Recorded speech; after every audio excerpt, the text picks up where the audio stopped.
సామో 6 TV న్యూస్కి స్వాగతం. నా పేరు వరుణ్. ఇక డీటెయిల్ చూస్తే 6 కాలం శ్రమించి పంట పండించే రైతన్నలకు కష్టకాలం తప్పడం లేదు. ఈ ఏటా వరి పంట దిగుబడి ఎక్కువగా వచ్చి కుటుంబానికి ఆర్థికంగా బాసటగా నిలుస్తున్నాయని భావించి కౌలు రైతులకు కన్నీరే మిగిల్చింది. 10 ఎకరాల్లో వరి పంట సాగు కోసం భూమిని కౌలుకు తీసుకొనగా వరి విత్తనాలు మొలకెత్తగా ఇటు ప్రభుత్వ కార్యాలయాల చుట్టూ న్యాయం కోసం ప్రదక్షిణలు, అటు భూ యజమానులు చెల్లించాల్సిన కౌలు గుర్తుకు వచ్చి ఆవేదన వ్యక్తం చెందుతున్నారు. ఓ కౌలు రైతు దయానక పరిస్థితి గజ్వేల్ మండలం కోడకంట్ల గ్రామంలో చోటు చేసుకుంది. ఇక సిద్దిపేట జిల్లా గజ్వేల్ మండలం కోడకంట్లి గ్రామానికి చెందిన రైతు మల్లేశం 50 సంవత్సరాల అదే వ్యక్తి గ్రామానికి చెందిన వ్యక్తికి చెందిన 10 ఎకరాల భూమిని కౌలుకు సాగు చేయడం సంవత్సరానికి ఎంత చెల్లిస్తానని కౌలుకు తీసుకున్నారు. కాగా తీసుకున్న 10 ఎకరాల భూమిలో వరి పంట సాగు చేయడానికై మండల కేంద్రమైన గజ్వేల్ మున్సిపల్లోని న్యూ జ్యోతి ఫర్టిలైజర్ విత్తనాల దుకాణం నుండి మంచి దిగుబడి విత్తనాలు వచ్చేలా విత్తనాలు ఇవ్వాలంటూ దుకాణదారులకు చర్చించి ఎకరాకు 2 ప్యాకులు చొప్పున 10 ఎకరాలకు 20 ప్యాకులు చొప్పున వరి విత్తనాలను ఒడ్లను కొనుగోలు చేశారు.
గజ్వేల్ న్యూ జ్యోతి ఫర్టిలైజర్లో నేను కొనుగోలు చేసిన బిల్లు ఇది రాకపోయినాక నేను కలెక్టర్ గారికి ఫిర్యాదు చేసిన రసీదు ఇది.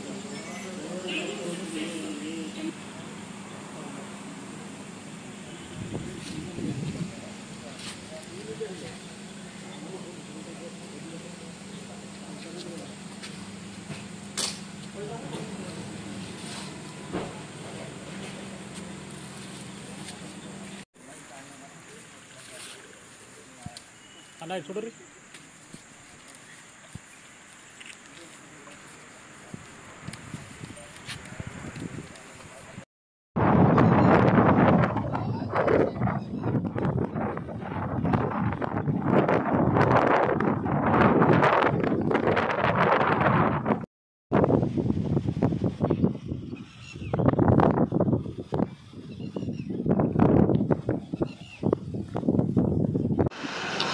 నా పేరు మల్లేశం, చేర్యాల మల్లేశం నా పేరు. మాది విలేజ్ వచ్చేసి కొడకండ్ల గ్రామం. అయితే నేను ఒక 10 ఎకరాలు ప్రతిసారి కౌలు రైతు, నేను కౌలు చేస్తాను. రెడ్డిస్ వాళ్ళని నేను కౌలు చేస్తున్నాను. గజ్వేల్ న్యూ జ్యోతి ఫర్టిలైజర్ల శ్రీ 2288 గల విత్తనం తీసుకున్నాను. నేను నా అవసరానికి తీసుకొని వచ్చిన ఒకరోజు ఎండబెట్టి సాయంత్రం నానబెట్టిన 4వ రోజులకు అట్లా వస్తుంది మొలక రాకపోతే మొలక రాలేదని జ్యోతి ఫర్టిలైజర్ నేను ఎక్కడైతే తీసుకున్నా అక్కడికి తీసుకొని పోయినా, అతనికి చూపెడితే ఆయన ఏమన్నాడు, ఏం కాదు పో సల్లు వస్తుంది అన్నాడు. రాకపోతే ఇట్లా నేను అడిగిన, రాకపోతే తర్వాత ముచ్చటపో సల్లుపో అన్నాడు. చల్లినాక కూడా అది కవర్ కాలేదని మళ్ళీ పోయినా. కంపెనీ ఆయనకు ఫోన్ చేసిండు, ఆయన వచ్చిండు. 4 రోజులు ఆగు చూద్దామన్నాడు. 4 రోజుల తర్వాత వచ్చిండు ఆయన, కంపెనీ ఆయన కూడా వచ్చి చూసి ఇది కవర్ కాదు, ఈ ఒక్క కర్ర బాపతి సీడ్ హైబ్రిడ్ లేదు, మేము 64 ఒక 5-6 ప్యాకెట్లు ఇస్తా తెచ్చుకో పోసుకోమని మళ్ళీ చెప్పిండు. అవి నాకు వద్దు, నాకు ఒక్క కర్ర ఏ కంపెనీ అయినా సరే నాకు అవి కావాలి, అని నేను అడిగిన. 20,000 రూపాయలు పెట్టి నేను కొనుక్కుని నువ్వు 2,000 600 700 ప్యాకెట్లు నాకెందుకు, అది 10 కిలో ప్యాకెట్లు నాకు వద్దు, ఒక్క ఖరాబ్ బాపతి నాయనకు కావాలని నేను అడిగిన. అందులో ఏ కంపెనీ అయినా సరే అని అడిగిన. ఇయ్య అన్నాడు. ఇయ్య అంటే ఆయనకు నాకు జరసేపు గొడవ అయింది. అయితే ఏం చేసుకోపని అతను అన్నాడు. అన్నాక మాకు గజ్వేల్ మండలి కాబట్టి అక్కడ ఏఓ గారికి కంప్లైంట్ చేసినాం. ఇప్పుడు దగ్గర ఏఓ గారికి కంప్లైంట్ చేస్తే ఇప్పుడు చేసి కూడా నెల వెళ్ళిపోతుంది, 40 రోజులకు వస్తుంది. ఇక వాళ్ళు కూడా పెద్దగా ఏం పట్టించుకోలే, మాకు న్యాయం చేసినట్టుగా అనిపించలేదు. కలెక్టర్గా సిద్దిపేటకి వెళ్ళాం, డిఓ గారికి కంప్లైంట్ చేసినాం. అక్కడికి పోతే కూడా ఆయన కూడా నానబెట్టినట్టుగానే ఉన్నాక ఏం చేస్తున్నామని కలెక్టర్ గారికి 2 సార్లు కంప్లైంట్ చేసినాం. నిన్న అగ్రికల్చర్ సైంటిస్ట్ అట నిన్న వచ్చిర్రు, ఎంక్వైరీ చేసుకురు, పోయిర్రు.